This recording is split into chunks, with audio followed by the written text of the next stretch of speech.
Wednesday night NBA action. This is Across the Board with Jeff Grant here at SBRforum.com. Going to head to the Eastern Conference, one of the better matchups on the pro basketball odds page. You can find that at SBRodds.com. Of course, I'm talking about the New York Knicks versus the Indiana Pacers at Bankers Life Fieldhouse. The only line when looking at SBRodds.com available right now is at Bet Online, and they are favoring the Pacers by 4, a total of 187. 1-3 in their last 4 games heading into the All-Star break. The New York Knicks, of course, they are the oldest team in the league. A lot of quotes that I was reading and preparing for this video and also handicapping the game was saying that this team absolutely needed the All-Star break. Of course, they have a 40-year-old point guard and Jason Kidd, and a couple players that are on injured reserve are injured right now, and Marcus Camby and Rasheed Wallace that have been playing in the league for quite some time. 0-3-1 ATS in their last 4 games over that stretch. Of course, they lost a 92-88 decision to the Toronto Raptors in their last game as 8-point home favorites. These two teams have split the first 2 meetings in the series with each winning on its home floor. Carmelo Anthony did not play in the last one, an 81-76 setback as 5.5 road underdogs on this floor for the New York Knicks against the Pacers. He was serving a 1-game suspension in that game.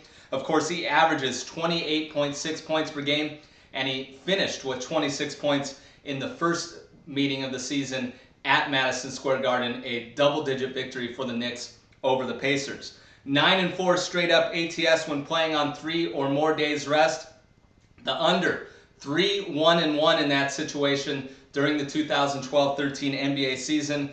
If you're looking to play the underdog here, there may be some value. Obviously, the odds makers have already accounted for Anthony being in this game, listing them as 4-point road underdogs rather than 5.5-point road underdogs in the last meeting here at Bankers Life Fieldhouse. The underdog has taken the cash in 12 of the last 16 meetings in this series.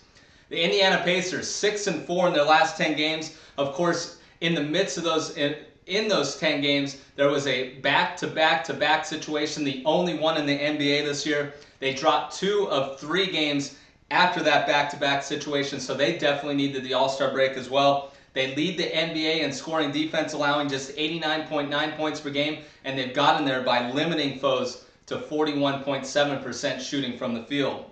Offensively, this team's really been on an uptick recently, scored 98-plus points in 8 of 10 games. Expect this type of trend to continue, especially with Danny Granger, their leading scorer from a year ago, getting ready to return. He hasn't played in a single game this year. They're expecting him to play possibly on Friday or over the weekend. 21-5 at home. That includes a 13-3 mark versus Eastern Conference opponents.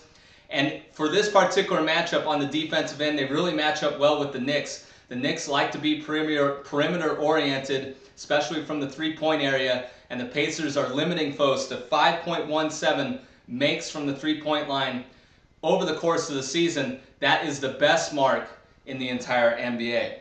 Indiana has gone under the total in their last 5 games when playing on 3 or more days rest. I think the trend is going to continue. Both games have gone under the total thus far in 2012-13. Let's continue that trend here. My official pick is under 187 in New York, with the New York Knicks traveling to the Indiana Pacers on Wednesday night.